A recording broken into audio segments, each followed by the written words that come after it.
जी अस्सलाम वालेकुम। अॼु पाण सिखंदासीं द नंबर ऑफ नाउन। अचो त इन्हनि खे लिखूं ऐं पढ़ूं।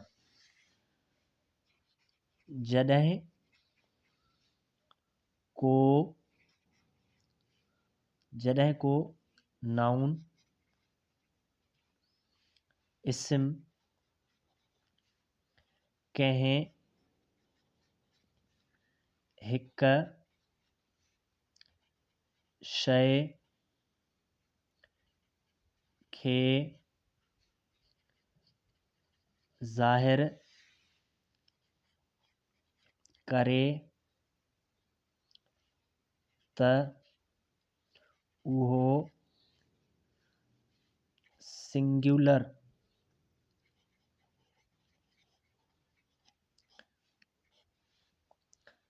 वाहिद सॾिबो। जॾहिं को नाउन इस्म हिक खां वधीक शइ ॿुधाए त उहो प्लूरल जमो सॾिबो।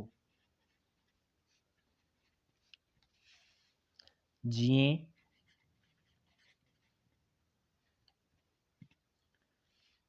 त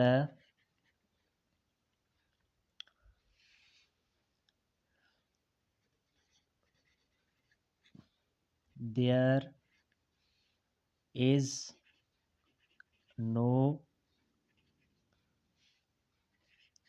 fly in the room। ही छा आहे? सिंगुलर आहे।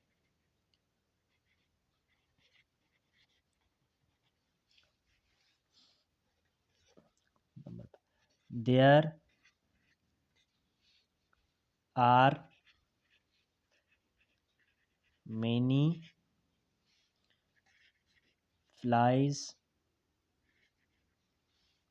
in the room। ही छा थियो? प्लूरल।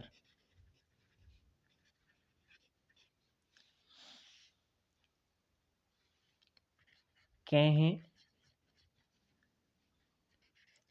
नाउन खे सिंगुलर मां